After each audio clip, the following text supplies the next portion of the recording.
Oy, tika. Okay to ah. May sasakyan dito ah. Sabihin ko sa kanila, bibinta ko sa sasakyan por kasi mahal ang bilihin niya ng petrolyo.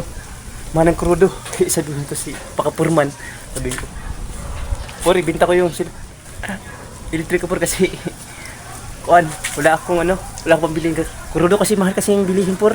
Siyempre maniwala yun. Kung magtanong siya magkano, 1,000. Bigay agad yun eh. Siyempre electric, 1,000 lang pwede na. Tao po. Anong kailangan mo, boy? Porman po kayo, porman. Por, bibili kayo ng por? L3? Bakit may binta, boy? Ibinta ko por dahil mamahalin kasi ng bilihin ngayon petrolyo Petrolyo ng gasolina Saling mahal talaga kayo, wala na akong pambili. Kano binta mo, boy? Mura lang, por. Mura lang. 1,000.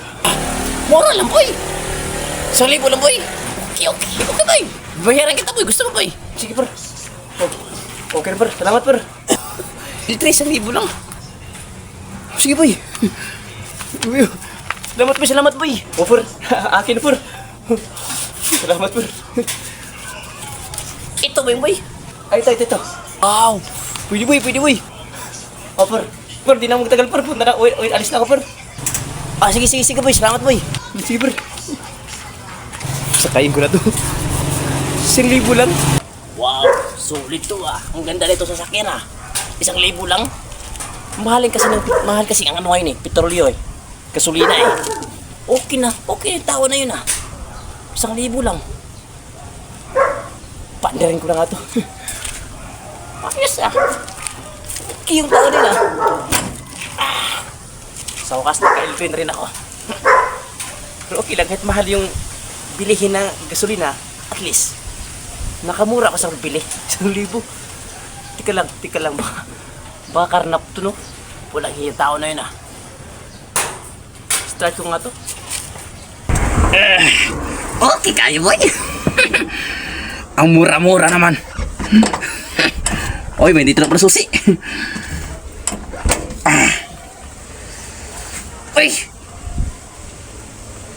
Hindi naman to susi. Walang hiyang tao na yun ah. Tarantadang tao na yun ah. Susi naman to sa motor. Paano yun nadala to dito? Tika. Oy, bakit ka nakasakay dyan, por? Ha? Electric ko yun ah. Sakyan ko yun ah. Uy, may-ari.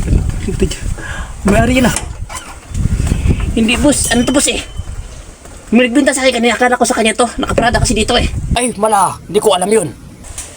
Wala talagang barumpadong tao na yun. Scam ako, boss. Tago tayo. Tingnan natin reaction. Lalabas yung may-ari dyan na sakyan. Akala siguro, uy, naka-2,000 na ako ha. Sa kabilang dali rin, naka-scam din ako dun. 2,000, pangalawa na to. Ayun ang may-ari oh. Bakit ako no? Ba't binibenta? Bibinta niya kasi, boss, dahil ako daw, mamahalin ng petrolyo ngayon. Mahal na gasolina, crudo. Oo na, mahal nga, pero sa akin yan, umihi lang ako dito. Baba ka dyan, baba. Hindi pwede yan. Akin yung sasakyan na yan. Grabe yung tao na yan, naisan ako ah. Okay lang, 1,000 lang naman eh. Tala ko talaga. Hala ka dyan, uuwi na ako. Nag-uusap na may-ari.